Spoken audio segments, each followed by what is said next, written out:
So I am ReNae Bowman, and I am a certified master recycler composter.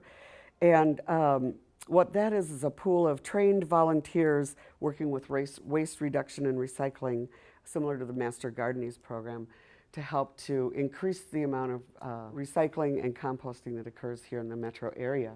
So whether that's a resident or just a citizen, that's us with our expertise. So plastic bags are a huge thing, as we well know. There's a number of, these images were created by an artist by the name of Chris Jordan in 2007. And they are here to show you what a few plastic bags look like. And then some more plastic bags. And then still more plastic bags. And I'm sure many of us have seen those photos of turtles that have plastic wrapped around them and they're deformed because of plastics in our water. Animals that get body parts stuck into these plastic things. So plastics are sort of a big world that is difficult to manage in a safe way for our environment and also in a way that's cost effective. So 60,000 plastic bags are consumed in the US every 5 seconds. So when we start to see it at that point, we start to see the importance of reducing the amount of plastic bags used and reusing our cloth bags. Or if you want to, reusing plastic bags is also a good thing.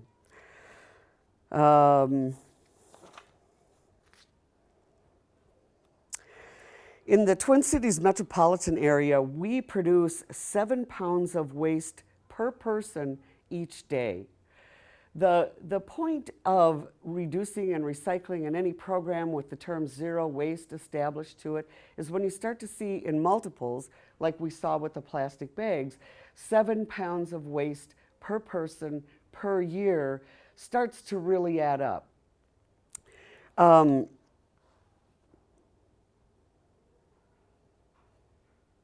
I'm sorry if I have gaps. It's like, oh, what do I want to say next? Oh, that's enough waste to fill the Metrodome, the long gone Metrodome, 11 times every year. So think of the Metrodome filled with garbage being filled up 11 times in the course of a year. And we start to see the volume of what we have in our waste system. So the county, Hennepin County, just a little background information, Hennepin County gets the bulk of the Minnesota Pollution Control Agency's money to track information, to create programs for the metropolitan area. As I talk to you today, please know that the information you're getting from me on this pertains to the metropolitan area, and once you get to outstate, all bets are off. Simply because that's, in many smaller communities, you have to bring your recycling into town and put it at a site, those kind of things. So this is for the metropolitan metropolitan areas. So you can see in the waste management goal progress that we had our goals for 2015 is to be able to collect, I think, 45% of it as recycling. I think that's what this means. How it's been managed over the years. Okay, we hit our landfill reduction goal for 2015, but we are still a ways from reaching our recycling goal of 45% and organics of 6%. My county people, when they taught us, were well versed in the statistical stuff. Our 2030 waste management goal for Hennepin County is to be able to collect, of the mass of garbage that's out there, recycle 60% of our waste.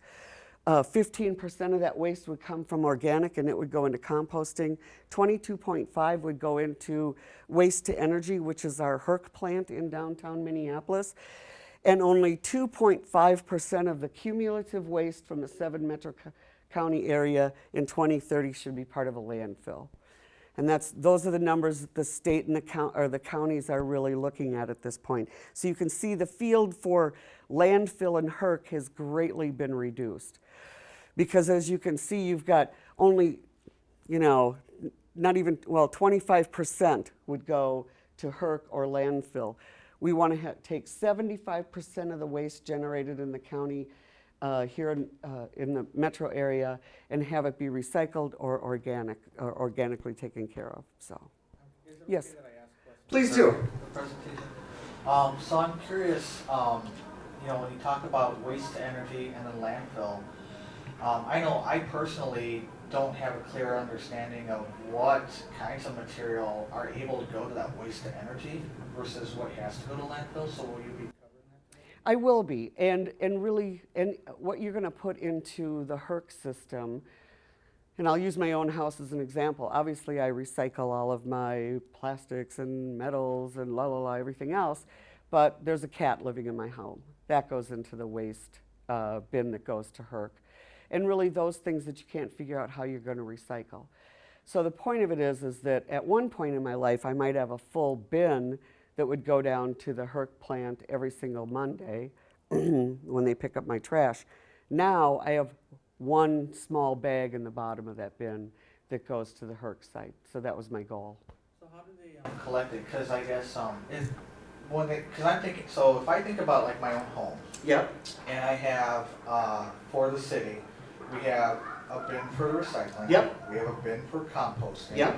And then we have a bin for regular garbage. Yep. And so, am I correct in thinking that the bin for regular garbage contains what would go to HERC and what Yes. goes to landfill? Yep.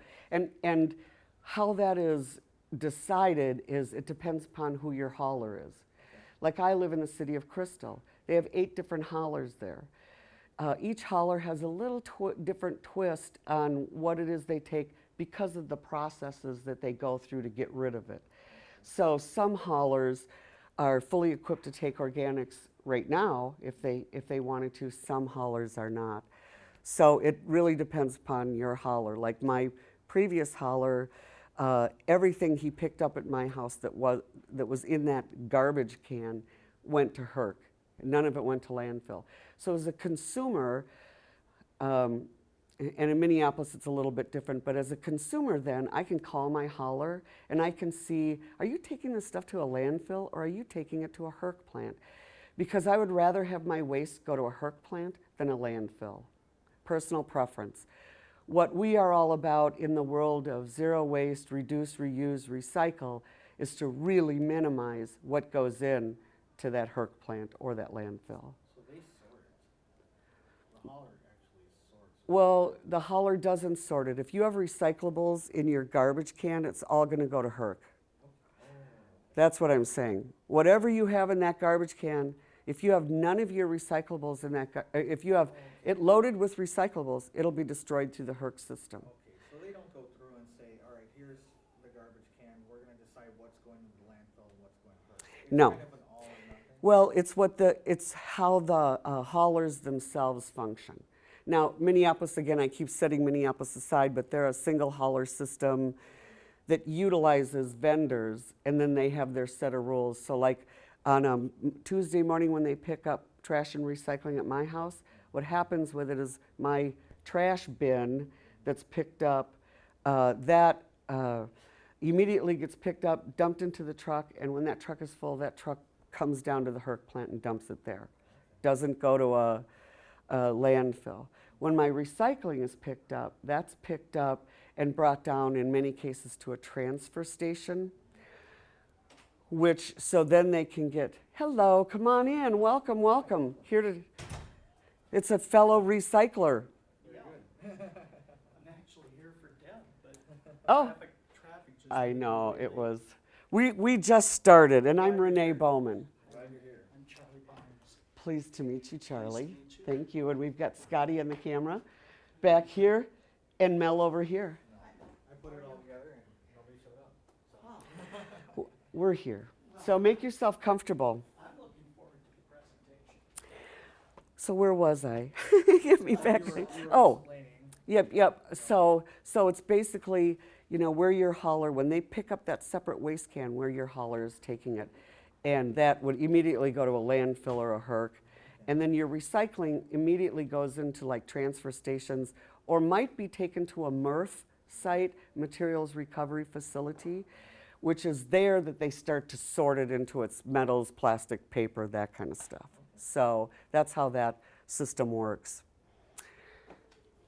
We're on the dry old statistics. Hennepin County Waste Composition Study of 2011 shows that when you look at the, I said that there are 7 pounds of garbage generated by each person each day. So let's pretend your 7 pounds, 33% of it's organic, 12% of it is bulky waste, 6% is metal, plastic 14, paper 14, and other 21%, which could be household material stuff or hazardous waste.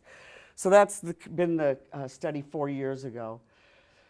And I just want to get past the stats because I'm more excited about living in the real world. It takes far more energy to build something from brand new than compared to the savings of energy from when you're recycling. And one of the things that's kind of interesting, we had the opportunity to take, have you been up to the Liberty Paper Company up in Becker? Okay. We did that tour and, pardon? Oh, well, we did that tour, and one of the things that I discovered was that there's like they are pulling 200 million, was it 200? Some huge, I don't want to get into numbers, I don't recall them, so I won't say them. But this huge number of water that they pump out of the ground to take this old cardboard and turn it into what goes into the new cardboard boxes. And I was aghast because where I work with my employer, water is number one kind of very sacred thing, it is in the planet. But then I was reminded as I went back and did some homework that, okay, it might be 100 million gallons of water to use to take the recycled stuff and turn it back into more recycling cardboard. But if you were to start from scratch breaking down the trees, that 100 million gallons might be 1 billion gallons, because there's such a difference between not taking it from the ground or off the forest floor and making it by using the energy to recycle. You take the cans and the paper and that kind of stuff, and there is a huge, huge savings to our environment in reusing that stuff. Part of it is, like, I know that bauxite ore makes aluminum. It takes 4 tons of bauxite ore to make 1 ton. It's a 4-to-1 ratio on the bauxite ore to aluminum. And what most people don't understand is that when they're mining bauxite, first they go in and they burn the land out, and then they bulldoze the land, and then they blow up the land, because you got to crunch that stuff into real small, mineable, and it's all surface mining thing. And then they start to haul it away. The equipment's just huge. So far better that we're using what we already have and reconverting it back into more drinking cans. Yeah. Wasn't Liberty recycling that 100? No. I kind of thought they were. I asked, and that was they're pumping it out of the water, out of the ground. They're using it, they're slightly treating it, they're pumping it into Becker's sanitary sewer system, where Becker treats it a little bit more, and then it's dumped into the Mississippi River. So obviously the next step in recycling is to reclaim and clean that water.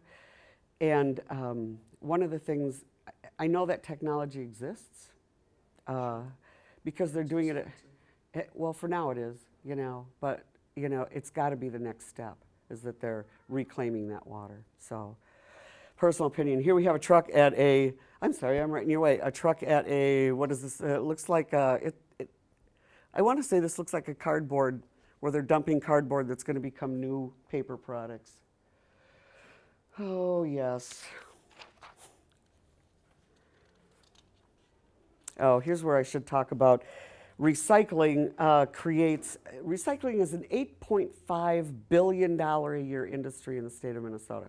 So 8.5 billion. I like saying that number because it's so big, who knew? And what that is, and I don't think we have the slides in here, is you've got like Liberty Paper that collects all the old cardboard boxes locally and turns them into new cardboard boxes. You've got a metal company, and I forget where all these places are, but you've got the companies that take the raw materials of like tin cans and aluminums, or like, what's Anchor Glass? Anchor Glass takes the bulk of the recycled glasses that goes through the MRF plants, MRF sites. So Those are the people involved in 8.5 billion. It has created approximately 37,000 jobs in Minnesota, both directly and indirectly. And these jobs pay an estimated almost $2 billion in wages are recouped every time we recycle stuff. So we're not talking the words of environmental or green or any of that. This is an industry in our state that can take what is somebody's garbage and turn it into more consumable goods and create good paying jobs out of it. So not recycling costs money. If we were not recycling, my goodness sakes, we would have to figure out a way to where to put that garbage. How well are we recycling? I have to look at this side. This is probably why I'm here, because we are all confused about what goes into our recycling bins. And, here's my favorite thing that I learned in the last few months. Do you know the little, I can show, I think this might have, maybe not, yes, right back in here, I've got a little triangle with the number 6 in here, right? What does that mean? It tells you what type of material. Oh, you cheated. No, you knew. The correct wrong answer that most people give you is that they say, this means it's recyclable. So when they see a triangle, because it's something that the plastic industry did, that they automatically assume this is recyclable. Well, guess what? Styrofoam has a triangle on it also. And because, yes, it is the material that it's made out of, it's the type of plastic that it is. And my favorite is when you see one that says number 7 on here, it means it's made of something other than 1 through 6. So I know. Thank you. I know. When you think about it, so 7 means it's not 1 through 6. Woo. I know. So this is the stuff we use each and every day, and I don't know about the rest of you, but I am not going to give up my shampoos and my ibuprofen and all of those other things. Those are the products that I use every day.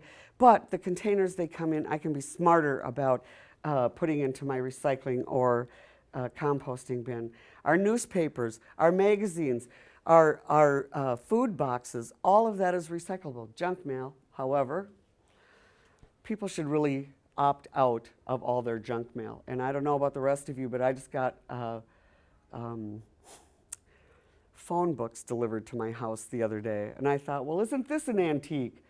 But what was really cool was on the front of those phone books was the information to opt out from ever getting another phone book again. So they know it's a waste. The real joke was the smaller of them. I couldn't even read, the print was so small. It was like, oh, geez. So we would hope that rather than even letting that stuff come to your house, go ahead and opt out of that. And we can give more information. I'm going to get more into the details about how this gets sorted down in a minute. But we also have these food containers. In these food containers, all of them are recyclable. You're going to see maybe sort of metal-looking things inside, like a silvery look to the inside of them. They're all recyclable. Here's the big change in recycling. See this cap right on here that looks like a soda bottle cap? The new thing in recycling is there's 2 ways to handle the caps, because it used to be that we didn't take the caps, that nobody took the caps. And then they started telling everybody, well, crush it, cap it, and crush it. And then the plastic industry just this week came out with a brand new study that says, no, don't cap it. No, don't crush it. Don't crush it, okay? We want to be able to separate it from the paper. And Easier. we're pretty much talking about the plastic, and it brought to my mind, how is that treated, as a paper?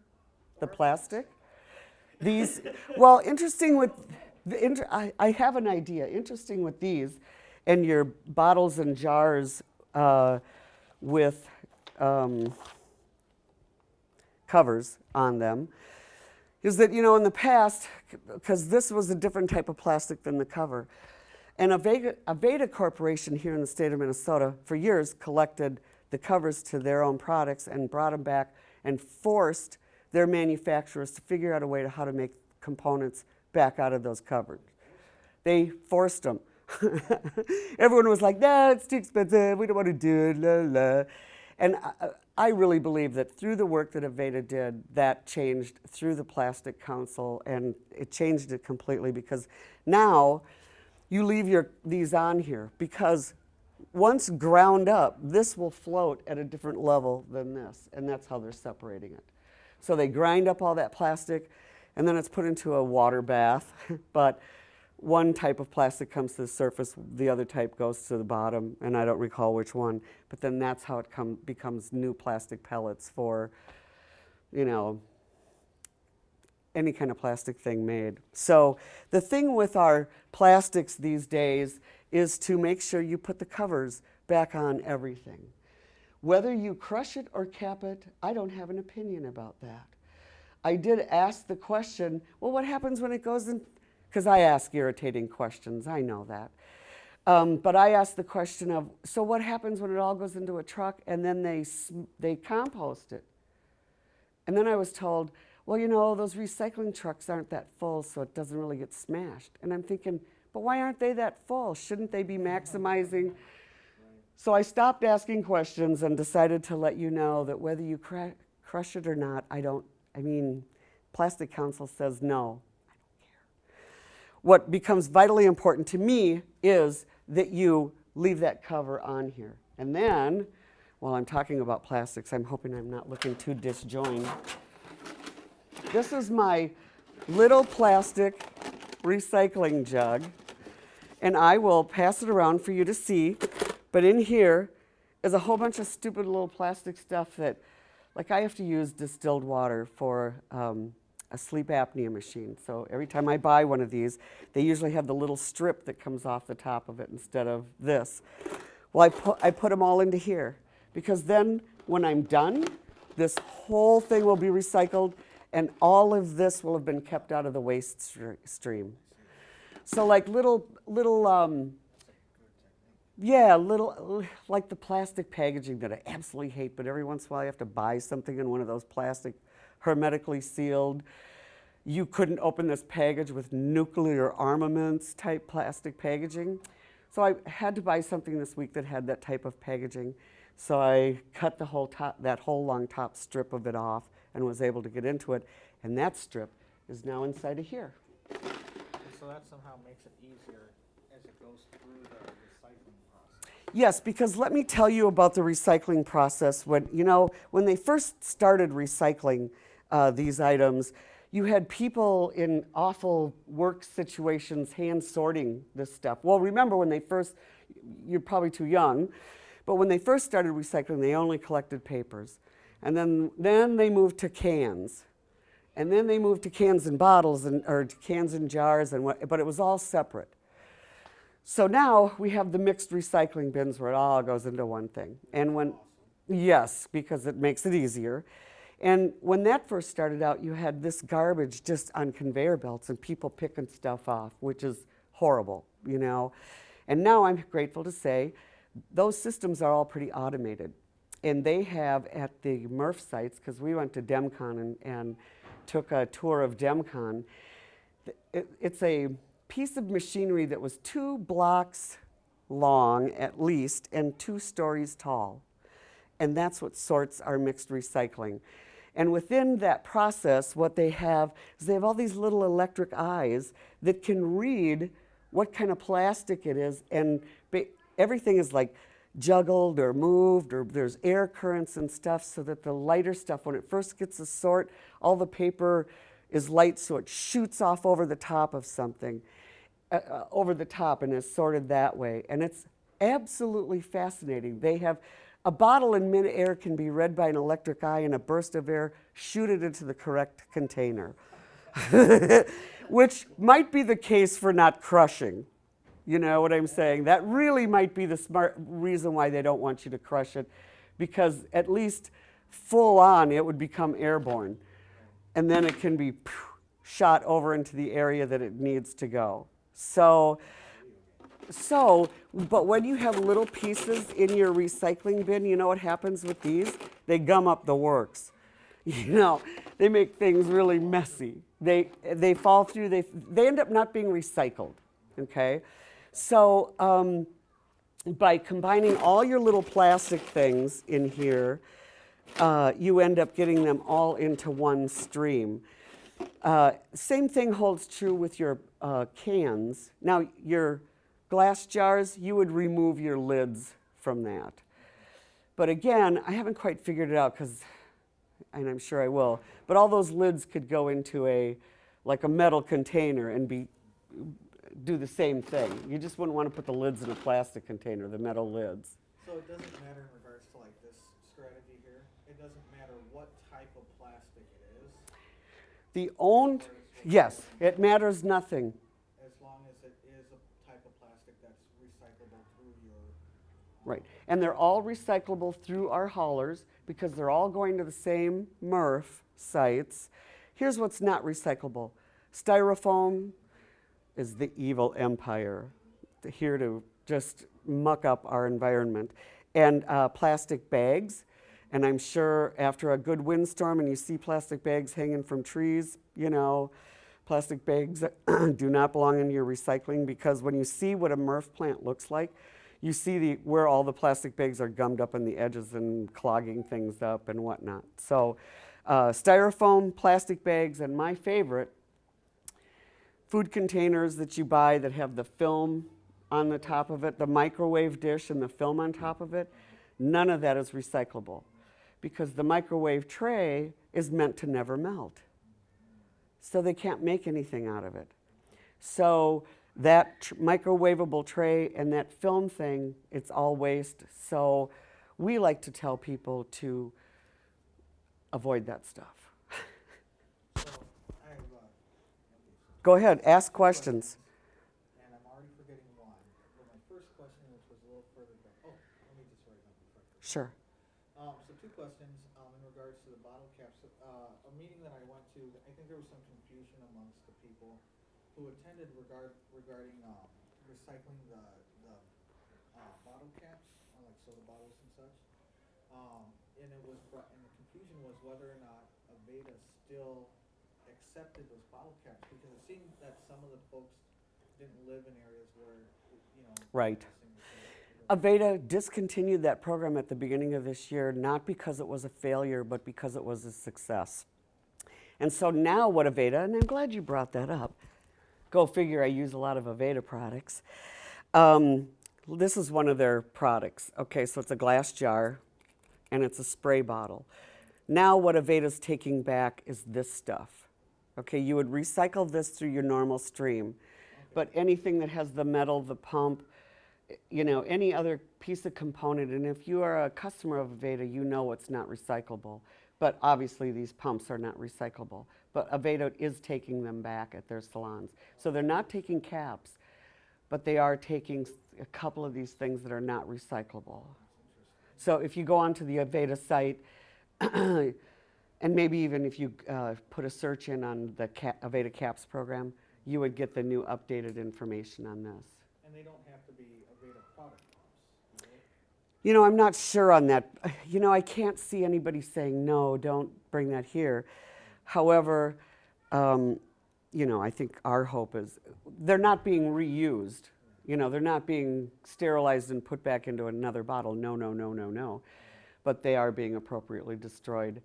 And if nothing else, maybe we are sure that they go to a HERC plant so that they're making energy instead of being just a landfill. We don't want them landfilled for sure. So just one of those necessary evils. So yeah, good question. And your secondary question? So the secondary question, going back to the plastic bags, and then, I think most people understand that you can't put them into your recycling bins. But there are a number of different stores and such that will take them back. So me as a consumer, I'm thinking they must be recycling the plastic bags. They are. And it is, and here in the state of Minnesota and in other states, they take those plastic bags and it's done through, like there's one place that processes it all, and it's done not because it's a hot moneymaker, but because it's the right thing to do. type of thing. Now, the interesting thing about the store bag programs is those bags need to be clean and they need to be dry. And if they have a Ziploc on them, you got to cut the Ziploc off because it's a different type of plastic. So you would cut the Ziploc off, put the Ziploc in this little baby, and then because I recycle many more of my, well, I don't use a lot of plastic bags, but now when I get them, I recycle much more of it because I know you got to cut off that heavy plastic. If it's a bag with heavy plastic on it, cut it off, So, and that actually, I should go back to this slide here. Well, here, in the food things. Here's the other thing, here's, typical household box. Of course, totally recyclable, except for this thing in the middle. This. If you want to do everyone a favor, pull it off, put it in waste. Don't let it go to recycling because it's just, the law here in the state of Minnesota says that the MRF sites can collect up to 15% non-recyclable stuff. So 15% of the stuff dumped at a HERC, or not at a HERC, at a MRF, materials recycling facility, can be non-recyclable. Once it gets beyond 15%, they start to fine them, okay? Big time. So this is part of that 15% that we don't want. That is a really interesting piece of information because with the program that we have, and we're out of St. Louis Park, it tells us that we can recycle those boxes without peeling that plastic. And you know why? And so now I'm starting to grasp. Here's what I've learned about the industry. This was an interesting thing at my work.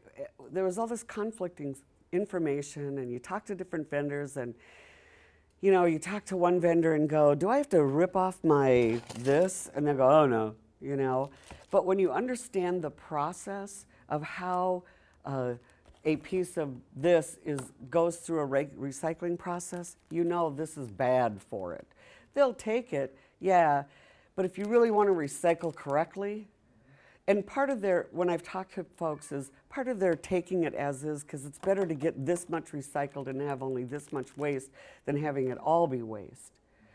But, if you're going to sit in my class, then you get to learn it at a detailed level that would just bore most people. No, I like it because, with that, then it gives me the belief that the entire product is being recycled. Exactly, because here's the other thing I want to tell you. That's an excellent point to bring up. So here, these things. I use canned goods, why not? And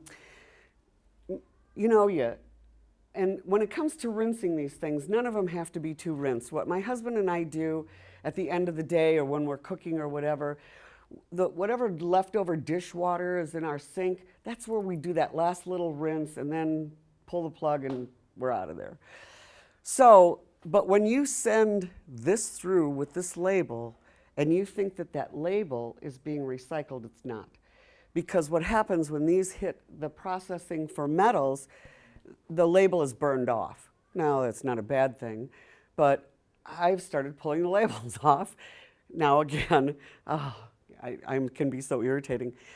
And again, if you pull labels off, you end up having little pieces of paper that can gum up the recycling processes.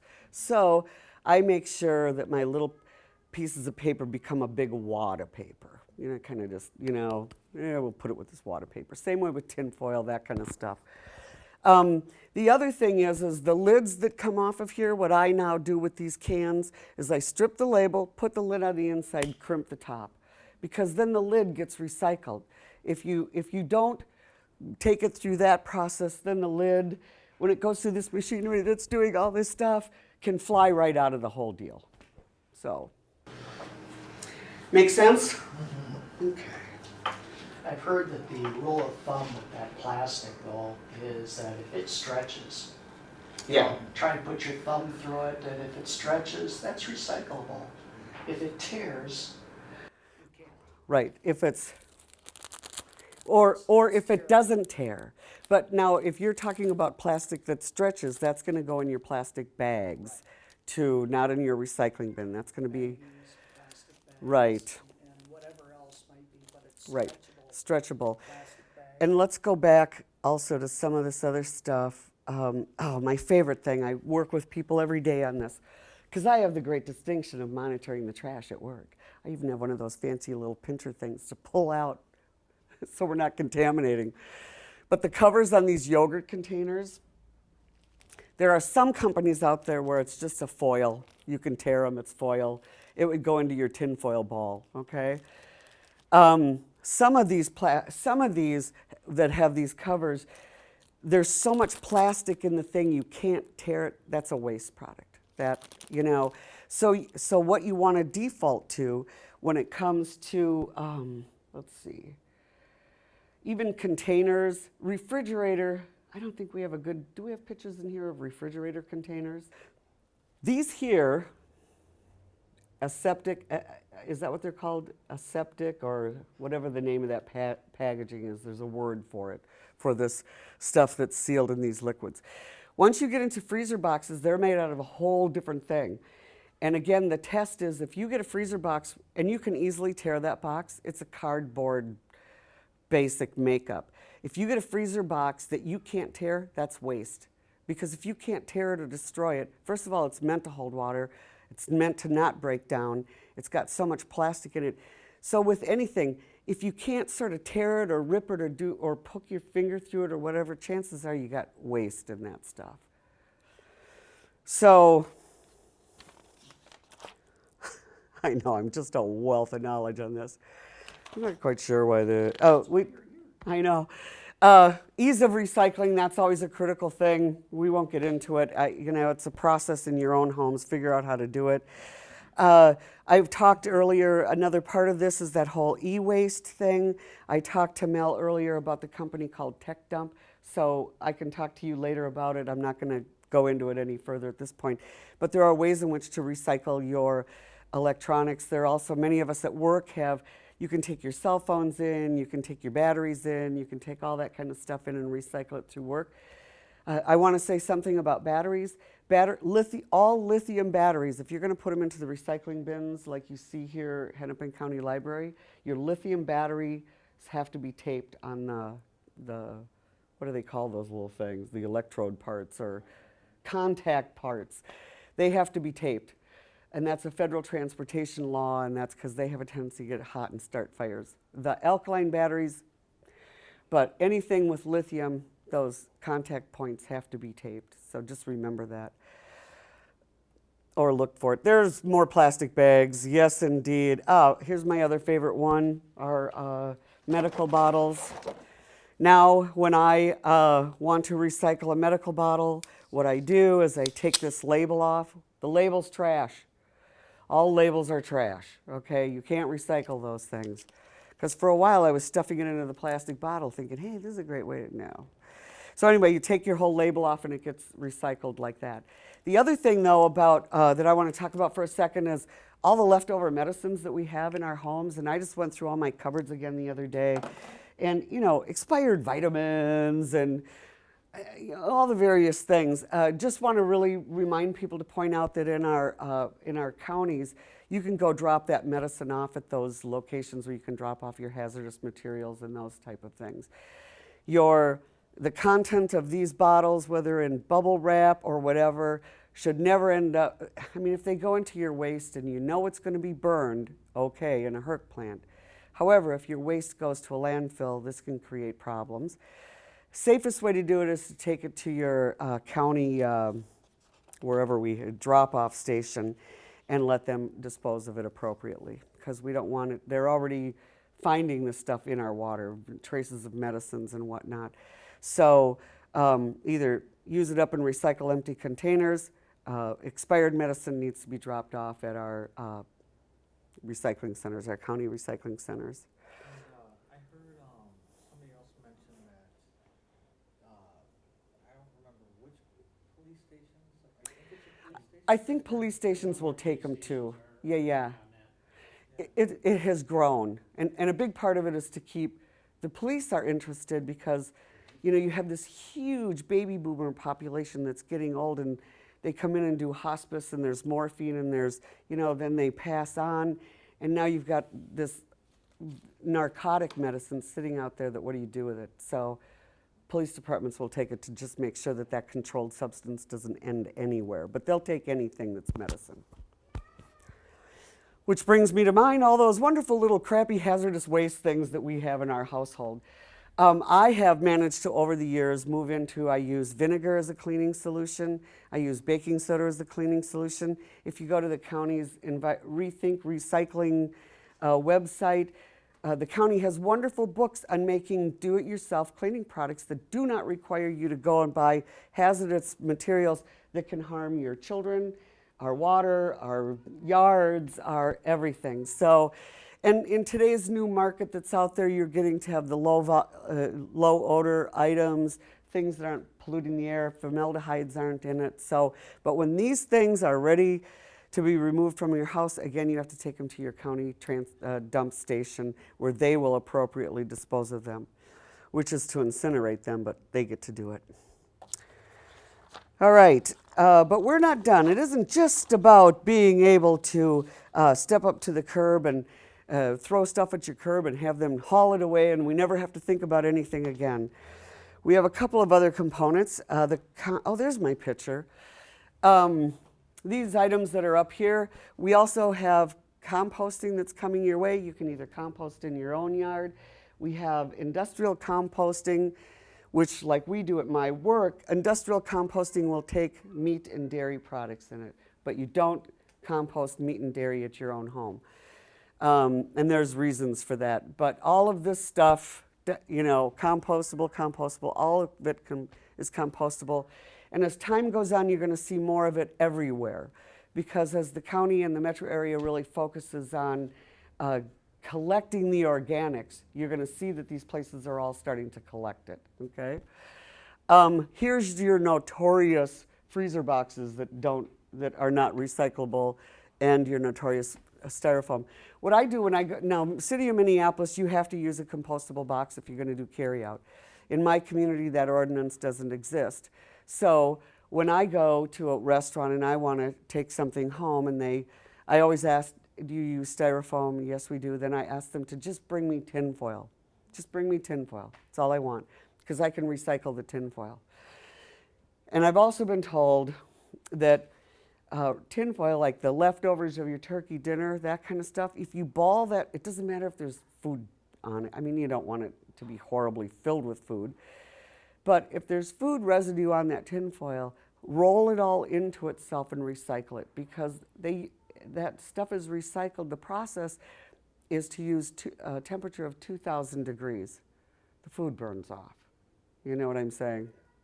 So, again, just trying to dispel these myths. Our county recycling. At the same stations where you take your hazardous materials and your medicines and those sort of things, you can stop and buy a composting bin for $45.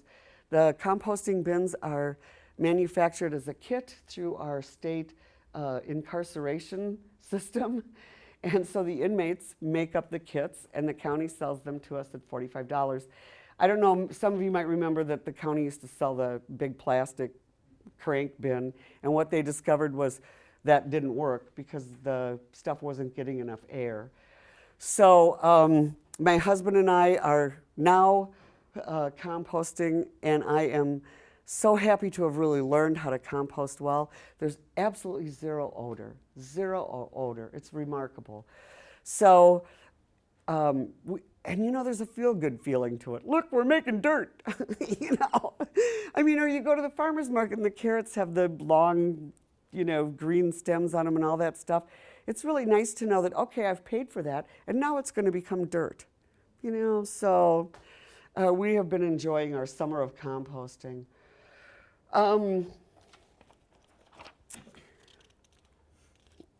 So resources and energy used and waste pollution generated throughout a life cycle. You hear a lot about the life cycle of a product or a container or something. It's from birth to death and what happens to it when it dies. So, you get the raw materials, the materials are prepared. This is in the life cycle. A product is manufactured, we use the product, and then dispose of the product. That's sort of been that whole life cycle. And usually, by the time you get to the disposal product in the past, it ended up in landfills or in gutters or whatever. So resources conserved mean that you're not mining this stuff, but you're still going through prepare manufacturing. So the life cycle shortens, but the real energy savings is not having to mine those raw materials, not having to make new plastic out of just petroleum is the point of that. Oh, I'm sure there's much more information on this slide than I'm prepared to even talk about. So I think in the sense of time, I'm going to just skip it. Another wonderful thing is the whole reuse. You know, when you're done with something, it doesn't need to end up in a landfill or a HERC plant or recycled. It can be donated so that it can be someone else's, well, I guess Halloween costume, but you know, it could be a wedding ensemble, I don't know. So, but, you know, having a good time utilizing those things that people discard. Then it's the reuse this is put out by the Hennepin County Environmental Services. One of the things I know is they don't have a good slide in here, I don't think, for the resources. Because there are so many resources out there at the county that I've been tapping into in the last 6 weeks. And I'm not seeing it in some of this stuff. Anyway. Following these easy 4 steps to search for businesses and organizations that reuse, repair, rent, or resell or accept donations in and around Hennepin County. So they couldn't have made it easier. My favorite, most recent story of that is we have a projector like this at work, and the light bulb went out on it. And a brand new light bulb is more expensive than a brand new projector. It's like, well, you know? So, but the point of it is we don't have a problem paying the extra because then we know it didn't get wasted. But, you know, that's where the reuse, repair, rent, resell, that kind of stuff. I also saw in South Minneapolis area, they opened up a tool library. There's been a recent tool library opened up here in the metro area. Also is our Fix-It clinics, which they just had one last week in Robbinsdale. And people who can tinker, people who have broken things, bring it in, come on in, get things fixed so that you're not buying new, which is always a fun way to... Did you? How did that go? About how many people showed up? Quite a few. I think there were 90 something. 90 folks brought stuff in. About that, I know. I'm thinking that we fixed 97%. Oh, no, okay. Yeah, I fixed the DVD player. Nice. I didn't know what I did, but I fixed it. Yeah. Well, you know. Cleaning contacts and stuff. And stuff like that. See, how wonderful. So a lot of stuff prevented from going to a whole nother death by just keep using it. You know, I'm always angry when stuff can't be fixed, but I'm an old person. I grew up in a generation when if something broke it, you went and bought a new part, you know, and you fixed it. Got a whole new product. Right. In all the styrofoam and all the plastic bags and all the cardboard packaging and all the, you know, that's the other thing that's so irritating about it. It's not that just this is a waste, but it comes encased in waste, you know. So I'm not quite sure why they have this slide in here. Oh, I know. This is that buying mentality of people. National happiness peaked in the 50s. And I missed it. I was too little. Dang. But my sense of the message on this is to encourage people to look at their buying habits and to encourage people to understand that they should make their money work as hard for them as they work for their money. This is not about an environmental movement. This is about be a smart consumer. Don't buy stuff that you know you're just taking home and throwing away. Change your buying habits. One of the wonderful things that I've been through recently has been the act of monitoring my own personal waste. And it was about creating habits on a project that I'm working on at work. So I'm monitoring my own personal waste. And you know what happened? I became a better shopper. And I was always conscientious of it, but there are absolutely things out there now that I think, oh yeah, I'm gonna go look at that. And I pick it up and I can't justify dragging home that awful packaging. So I find a different solution or decide, I just don't need that. You know, I just don't need that. And I think that's part of reduce, reuse, recycle, and compost, you know. Make better decisions for yourself as a consumer. Okay, now I'm preaching, I'm sorry. And then just another picture of, our MRC, one of our MRCs, yes, staffing a project. And as over time, you'll see more of us out at various events. I know that Three Rivers Park District is running marathons that are fully zero waste events, so that even grab bags that used to be given out in the past are now virtual, so that there's no waste being generated that way. So there's a lot going on in our metro area, and I'm sorry I don't have a better resource page, which I think I'm going to make this week. I will have to say, this is the first time I've run through this class with this material, so I didn't know what I was exactly missing, but it would be resource information. Like Rethink Recycling is a website out of the county that I absolutely love. Pardon? If they would just practice what they preach. Meaning? County's pretty sloppy. It is, but, it's getting better. In their own way. In their own way. They're getting better. But, yeah, that's the other thing. As I worked on this certification, we got to go to be at the place, the only mattress recycling that's done here in the state of Minnesota.